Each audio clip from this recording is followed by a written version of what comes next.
नमस्कार विद्यार्थी मित्रांनो, आपल्या सर्वांचं स्वागत आहे ज्ञानमुद्रा अकॅडमीच्या एज्युकेशनल यूट्यूब प्लॅटफॉर्ममध्ये. मुंबई उच्च न्यायालय भरती जी काही आलेली आहे त्याची परीक्षा 26 एप्रिलमध्ये अपेक्षित होती. पण या ठिकाणी पहा, काही न्यूज समोर आलेल्या आहेत की ज्यामध्ये परीक्षा आपल्याला ओव्हरलॅप होताना दिसतात. तर अशा स्थितीत आपली एक्झाम पुढे जाणार आहे का? नेमका बदल काय होऊ शकतो आणि खरंच आपलं वेळापत्रक आलेलं होतं का? त्या सर्व गोष्टींबाबत आपण या ठिकाणी डिस्कशन करणार आहोत. चला तर मग स्टार्ट करूया आजच्या व्हिडिओला. तुम्ही जर आपल्या चॅनलवर पहिल्यांदा आलेले असाल तर चॅनलला सबस्क्राईब करून घ्या, कारण की अशीच नवनवीन माहिती आपल्या चॅनलवर तुम्हाला मिळत असते. त्यापूर्वी पहा विद्यार्थी मित्रांनो, जर तुम्ही न्यायालय भरतीची तयारी करत असाल तर त्यासाठी उपयुक्त असणारं पुस्तक आता महाराष्ट्रात सर्वत्र उपलब्ध झालेलं आहे. ते म्हणजे मुंबई उच्च न्यायालय 70 प्रश्नपत्रिका संच, स्मार्ट स्टडी पब्लिकेशन. विठ्ठल राऊतर सरांचं हे बुक आहे. तर जवळच्या कोणत्याही बुक स्टॉलवर जाऊन तुम्ही हे घेऊ शकता, किंवा या पुस्तकाविषयी जर तुम्हाला अधिक माहिती हवी असेल तर दिलेल्या नंबरवर सुद्धा तुम्ही कॉल करू शकता. यामध्ये 2018 ते 25 पर्यंत झालेल्या सर्व प्रश्नपत्रिकांचा समावेश आहे, ज्याचं ॲनालिसिस करून एक्झॅक्ट परीक्षा कशी होते किंवा त्यामध्ये विचारले जाणारे प्रश्न कसे कसे आहेत त्याची माहिती तुम्ही मिळवू शकता. आता पहा विद्यार्थी मित्रांनो, सर्वात प्रथम आपलं जे काही 26 एप्रिल, म्हणजे या ठिकाणी पहा 26 एप्रिल आपल्याकडे डेट आहे. तर या तारखेला आपला पेपर होणार आहे अशी माहिती समोर आलेली होती आणि त्याचा बेस काय होता, तर न्यायालयाने नोटीस काढलेली होती आणि त्या नोटीसमध्ये जी काही जागेची उपलब्धता असेल किंवा सेंटर्सची उपलब्धता असेल किंवा जी काही मनुष्यबळाची उपलब्धता असेल ती तपासण्यासंदर्भात या ठिकाणी ही नोटीस जाहीर केलेली होती. आणि त्यामध्ये असं सांगितलेलं होतं की 26 एप्रिलला सर्व पदांचा पेपर हा होणार आहे आणि त्या दृष्टिकोनातून पूर्वतयारी आहे किंवा नाही, मनुष्यबळ आहे किंवा नाही, किंवा जे काही त्यांचं नियोजन आहे ते व्यवस्थितरित्या आहे किंवा नाही ते चेक करण्यासाठी या ठिकाणी नोटीस न्यायालयाने काढलेली होती. आणि त्यावरूनच आपण असा अंदाज लावला की 26 एप्रिलला आपला पेपर हा होऊ शकतो. मग त्यामध्ये शिपाई असेल, लिपिक असेल किंवा ड्रायव्हर असेल, तर या तीनही पदांची परीक्षा ही त्या दिवशी होऊ शकते असा अंदाज आपण त्या नोटीसवरून काढलेला होता आणि त्या दृष्टिकोनातून विद्यार्थ्यांनी अभ्यास देखील सुरू केलेला आहे. पण आता न्यूज काय समोर आलेली आहे, तर विषय असा आहे की 26 एप्रिलला जी काही आपली एम-पी-एस-सी असते, एम-पी-एस-सी राज्यसेवा, तर एम-पी-एस-सी जी आहे आपली, तर त्यामध्ये राज्यसेवा जो काही आहे आपला, म्हणजे राज्यसेवा मुख्य परीक्षा, राज्यसेवेमध्ये 2 पेपर असतात. सुरुवातीला प्री असते, त्यानंतर मेन्स असते. तर मेन्सचे जी-एस-1, जी-एस-2 असे जे सब्जेक्ट असतात, तर त्यापैकी एक जो पेपर आहे तो 26 एप्रिलला होणार आहे. म्हणजे 26 एप्रिलला आपल्याला एक्झाम ओव्हरलॅप होताना दिसते. एक तर आपली कोर्टाची जर परीक्षा 26 एप्रिलला होत असेल, तर ती तारीखसुद्धा 26च आहे आणि नंतर राज्यसेवा मुख्य परीक्षा जी आहे, त्यामधील एक पेपर हा 26 एप्रिलला होणार आहे. तर त्या दृष्टिकोनातून महाराष्ट्रातली एम-पी-एस-सी सुद्धा सर्वात मोठी परीक्षा आहे आणि त्याचा जो मुख्यचा पेपर आहे, तो सुद्धा आपल्याला 26 एप्रिलला होताना दिसतो. अशा स्थितीत 2 पैकी एक परीक्षा पुढे जाण्याची शक्यता आपण वर्तवू शकतो. जो काही अंदाज आहे तो लावू शकतो. तर यामध्ये न्यायालयाची परीक्षा पुढे जाते की एम-पी-एस-सीची परीक्षा पुढे जाते, हे पाहणं आपल्याला या ठिकाणी योग्य ठरेल. पण शक्यतोवर पॉसिबिलिटी हीच आहे की न्यायालयाची एक्झाम किंवा न्यायालयाची डेट ही मागे-पुढे होऊ शकते. त्याचं कारण असं की जी काही राज्यसेवेचे पेपर्स असतात त्यामध्ये जास्त गॅप आपल्याला दिसत नाही आणि त्या एकच पेपर आहे का? नाही. त्यांचे बॅक टू बॅक पेपर आहेत. जी-एस-1 झालं, जी-एस-2 झालं, त्यानंतर जी-एस-3 झालं. तर असे बॅक टू बॅक पेपर असल्या कारणाने तो जो काही त्यांचा शेड्यूल आहे तो पुढे जाईल असं वाटत नाही. तर तुम्हाला याबद्दल काय वाटतं? कमेंट बॉक्समध्ये कमेंट करून सांगा. कालपासून हीच न्यूज फिरत आहे की एक्झाम आपली कोर्टाची पुढे जाईल का? पुढे जाईल का? तर पहा विद्यार्थी मित्रांनो, सध्या अजून कोणतंही ऑफिशियल वेळापत्रक तुमचं आलेलं नाही. 26 एप्रिल आपल्याला तारीख माहिती आहे. ती आपण एका नोटीसवरून अंदाजित काढलेली आहे. पण एक्झॅक्टली कोर्टाने आपल्याला सांगितलं का की आपली परीक्षा कधी होईल? तर नाही. अजूनपर्यंत कोर्टाने आपला पेपर कधी होईल हे ऑफिशियल वेळापत्रकाद्वारे किंवा ऑफिशियल टाईम टेबलद्वारे आपल्याला सांगितलेलं नाही. ज्यावेळी कोर्टाकडून ऑफिशियल वेळापत्रक येईल त्यावेळीच आपण तारीख जी आहे ती गृहीत धरू शकतो. मग आता आपल्याला काय करायचं आहे? तर आता तुम्ही एप्रिल महिन्याच्या शेवटच्या आठवड्याच्या दृष्टिकोनातूनच तुमचा अभ्यास सुरू ठेवा. हा जो काही आपला मार्च महिना आहे आता सुरू झालेला आणि त्यानंतर पुढचा जो महिना आहे एप्रिल, या 2 महिन्यामध्ये अजून जी काही तुमची तयारी बाकी असेल ती तुम्ही तयारी करा. आपला जो काही सिलेबस आहे तो तुम्ही एकदा वाचा.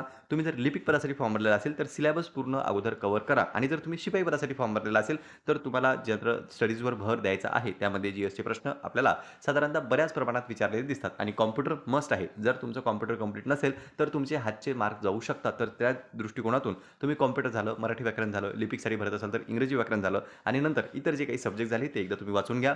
सिलेबस कंप्लीट करून घ्या. त्यावरील प्रश्न सोडवा. मागील ज्या काही प्रश्नपत्रिका झालेल्या आहेत त्या तुम्ही ॲनालिसिस करा आणि यावरून सध्या तुम्ही चांगला अभ्यास करू शकता. 2 महिन्याचं टार्गेट ठेवूनच नियोजन इथे आपल्याला करायचं आहे. जो काही आपला अभ्यास सुरू झालेला आहे तोच आपल्याला या ठिकाणी कंटिन्यू करायचा आहे. 26 एप्रिलला परीक्षा होईल किंवा नाही होईल हे आपल्याला नोटीस आल्याच्या नंतरच कळणार आहे. पण न्यायालयाने कोणतंही वेळापत्रक दिलेलं नाही. त्यामुळे ते नोटीस काढतील किंवा नाही काढतील यातही प्रश्नचिन्ह उपस्थित होते. अजूनपर्यंत कोणतंही ऑफिशियल वेळापत्रक किंवा ऑफिशियल नोटीस आपल्या परीक्षेबाबत बाबत आलेली नाही. जी काही नोटीस आली होती ती इतर न्यायालयांसाठी आलेली होती आणि त्यावरूनच आपण अंदाज लावला की 26 एप्रिलला आपली परीक्षा होणार आहे. पण 26 एप्रिलला आता 2 परीक्षा आहेत. एक राज्यसेवा मुख्य परीक्षा आणि कोर्टाची जर झाली तर ती डेट सुद्धा 26 राहू शकते. तर 2 पैकी एक परीक्षा पुढे जाईल असं आपल्याला वाटते. तर तुम्हाला याबद्दल काय वाटते? परीक्षा खरंच एका दिवशी व्हायला पाहिजे का? परीक्षा पुढे जायला पाहिजे का?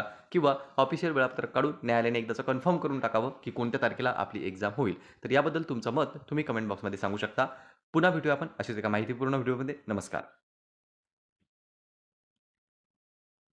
नमस्कार विद्यार्थी मित्रांनो, आपल्या सर्वांचं स्वागत आहे ज्ञानमुद्रा अकॅडमीच्या एज्युकेशनल यूट्यूब प्लॅटफॉर्ममध्ये. मुंबई उच्च न्यायालय भरती जी काही आलेली आहे त्याची परीक्षा 26 एप्रिलमध्ये अपेक्षित होती. पण या ठिकाणी पहा, काही न्यूज समोर आलेल्या आहेत की ज्यामध्ये परीक्षा आपल्याला ओव्हरलॅप होताना दिसतात. तर अशा स्थितीत आपली एक्झाम पुढे जाणार आहे का? नेमका बदल काय होऊ शकतो आणि खरंच आपलं वेळापत्रक आलेलं होतं का? त्या सर्व गोष्टींबाबत आपण या ठिकाणी डिस्कशन करणार आहोत. चला तर मग स्टार्ट करूया आजच्या व्हिडिओला. तुम्ही जर आपल्या चॅनलवर पहिल्यांदा आलेले असाल तर चॅनलला सबस्क्राईब करून घ्या, कारण की अशीच नवनवीन माहिती आपल्या चॅनलवर तुम्हाला मिळत असते. त्यापूर्वी पहा विद्यार्थी मित्रांनो, जर तुम्ही न्यायालय भरतीची तयारी करत असाल तर त्यासाठी उपयुक्त असणारं पुस्तक आता महाराष्ट्रात सर्वत्र उपलब्ध झालेलं आहे. ते म्हणजे मुंबई उच्च न्यायालय 70 प्रश्नपत्रिका संच, स्मार्ट स्टडी पब्लिकेशन. विठ्ठल राऊतर सरांचं हे बुक आहे. तर जवळच्या कोणत्याही बुक स्टॉलवर जाऊन तुम्ही हे घेऊ शकता किंवा या पुस्तकाविषयी जर तुम्हाला अधिक माहिती हवी असेल तर दिलेल्या नंबरवर सुद्धा तुम्ही कॉल करू शकता. यामध्ये 2018 ते 25 पर्यंत झालेल्या सर्व प्रश्नपत्रिकांचा समावेश आहे, ज्याचं ॲनालिसिस करून एक्झॅक्ट परीक्षा कशी होते किंवा त्यामध्ये विचारले जाणारे प्रश्न कसे कसे आहेत त्याची माहिती तुम्ही मिळवू शकता. आता पहा विद्यार्थी मित्रांनो, सर्वात प्रथम आपलं जे काही 26 एप्रिलला म्हणजे या ठिकाणी पहा 26 एप्रिल आपल्याकडे डेट आहे. तर या तारखेला आपला पेपर होणार आहे अशी माहिती समोर आलेली होती आणि त्याचा बेस काय होता? तर न्यायालयाने नोटीस काढलेली होती आणि त्या नोटीसमध्ये जी काही जागेची उपलब्धता असेल किंवा सेंटर्सची उपलब्धता असेल किंवा जी काही मनुष्यबळाची उपलब्धता असेल ती तपासण्यासंदर्भात या ठिकाणी ही नोटीस जाहीर केलेली होती आणि त्यामध्ये असं सांगितलेलं होतं की 26 एप्रिलला सर्व पदांचा पेपर हा होणार आहे आणि त्या दृष्टिकोनातून पूर्वतयारी आहे किंवा नाही, मनुष्यबळ आहे किंवा नाही किंवा जे काही त्यांचं नियोजन आहे ते व्यवस्थितरित्या आहे किंवा नाही ते चेक करण्यासाठी या ठिकाणी नोटीस न्यायालयाने काढलेली होती आणि त्यावरूनच आपण असा अंदाज लावला की 26 एप्रिलला आपला पेपर हा होऊ शकतो. मग त्यामध्ये शिपाई असेल, लिपिक असेल किंवा ड्रायव्हर असेल तर या तीनही पदांची परीक्षा ही त्या दिवशी होऊ शकते असा अंदाज आपण त्या नोटीसवरून काढलेला होता आणि त्या दृष्टिकोनातून विद्यार्थ्यांनी अभ्यास देखील सुरू केलेला आहे. पण आता न्यूज काय समोर आलेली आहे? तर विषय असा आहे की 26 एप्रिलला जी काही आपली एम-पी-एस-सी असते, एम-पी-एस-सी राज्यसेवा. तर एम-पी-एस-सी जी आहे आपली, तर त्यामध्ये राज्यसेवा जो काही आहे आपला म्हणजे राज्यसेवा मुख्य परीक्षा, राज्यसेवेमध्ये 2 पेपर असतात. सुरुवातीला प्री असते, त्यानंतर मेन्स असते. तर मेन्सचे GS1, GS2 असे जे सब्जेक्ट असतात, तर त्यापैकी एक जो पेपर आहे तो 26 एप्रिलला होणार आहे. म्हणजे 26 एप्रिलला आपल्याला एक्झाम ओव्हरलॅप होताना दिसते. एक तर आपली कोर्टाची जर परीक्षा 26 एप्रिलला होत असेल, तर ती तारीखसुद्धा 26च आहे आणि नंतर राज्यसेवा मुख्य परीक्षा जी आहे, त्यामधील एक पेपर हा 26 एप्रिलला होणार आहे. तर त्या दृष्टिकोनातून महाराष्ट्रातली एम-पी-एस-सी सुद्धा सर्वात मोठी परीक्षा आहे आणि त्याचा जो मुख्यचा पेपर आहे, तो सुद्धा आपल्याला 26 एप्रिलला होताना दिसतो. अशा स्थितीत 2 पैकी 1 परीक्षा पुढे जाण्याची शक्यता आपण वर्तवू शकतो. जो काही अंदाज आहे तो लावू शकतो. तर यामध्ये न्यायालयाची परीक्षा पुढे जाते की एम-पी-एस-सीची परीक्षा पुढे जाते हे पाहणं आपल्याला या ठिकाणी योग्य ठरेल. पण शक्यतोवर पॉसिबिलिटी हीच आहे की न्यायालयाची एक्झाम किंवा न्यायालयाची डेट ही मागे-पुढे होऊ शकते. त्याचं कारण असं की जी काही राज्यसेवेचे पेपर्स असतात त्यामध्ये जास्त गॅप आपल्याला दिसत नाही आणि त्या एकच पेपर आहे का? नाही. त्यांचे बॅक टू बॅक पेपर आहेत. GS1 झालं, GS2 झालं, त्यानंतर GS3 झालं. तर असे बॅक टू बॅक पेपर असल्या कारणाने तो जो काही त्यांचा शेड्यूल आहे तो पुढे जाईल असं वाटत नाही. तर तुम्हाला याबद्दल काय वाटतं? कमेंट बॉक्समध्ये कमेंट करून सांगा. कालपासून हीच न्यूज फिरत आहे की एक्झाम आपली कोर्टाची पुढे जाईल का? पुढे जाईल का? तर पहा विद्यार्थी मित्रांनो, सध्या अजून कोणतंही ऑफिशियल वेळापत्रक तुमचं आलेलं नाही. 26 एप्रिल आपल्याला तारीख माहिती आहे. ती आपण एका नोटीसवरून अंदाजित काढलेली आहे. पण एक्झॅक्टली कोर्टाने आपल्याला सांगितलं का की आपली परीक्षा कधी होईल? तर नाही. अजूनपर्यंत कोर्टाने आपला पेपर कधी होईल हे ऑफिशियल वेळापत्रकाद्वारे किंवा ऑफिशियल टाईम टेबलद्वारे आपल्याला सांगितलेलं नाही. ज्यावेळी कोर्टाकडून ऑफिशियल वेळापत्रक येईल त्यावेळीच आपण तारीख जी आहे ती गृहीत धरू शकतो. मग आता आपल्याला काय करायचं आहे? तर आता तुम्ही एप्रिल महिन्याच्या शेवटच्या आठवड्याच्या दृष्टिकोनातूनच तुमचा अभ्यास सुरू ठेवा. हा जो काही आपला मार्च महिना आहे आता सुरू झालेला आणि त्यानंतर पुढचा जो महिना आहे एप्रिल, या 2 महिन्यामध्ये अजून जी काही तुमची तयारी बाकी असेल ती तुम्ही तयारी करा. आपला जो काही सिलेबस आहे तो तुम्ही एकदा वाचा. तुम्ही जर लिपिक पदासाठी फॉर्म भरलेला असेल तर सिलेबस पूर्ण अगोदर कव्हर करा आणि जर तुम्ही शिपाई पदासाठी फॉर्म भरलेला असेल तर तुम्हाला जनरल स्टडीजवर भर द्यायचा आहे. त्यामध्ये जीएसचे प्रश्न आपल्याला साधारणतः बऱ्याच प्रमाणात विचारलेले दिसतात आणि कॉम्प्युटर मस्ट आहे. जर तुमचं कॉम्प्युटर कंप्लीट नसेल तर तुमचे हातचे मार्क जाऊ शकतात. तर त्या दृष्टिकोनातून तुम्ही कॉम्प्युटर झालं, मराठी व्याकरण झालं, लिपिकसाठी भरत असाल तर इंग्रजी व्याकरण झालं झालं आणि नंतर इतर जे काही सब्जेक्ट झाले ते एकदा तुम्ही वाचून घ्या.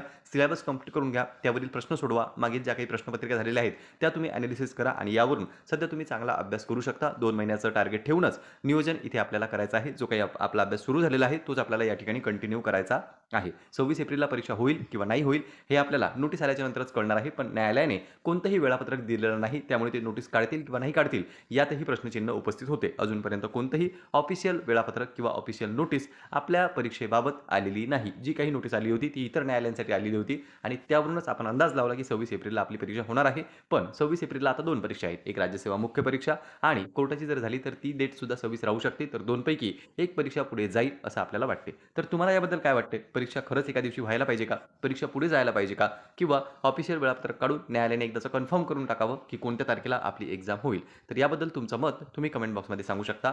पुन्हा भेटूया आपण अशाच एका माहितीपूर्ण व्हिडिओमध्ये. नमस्कार.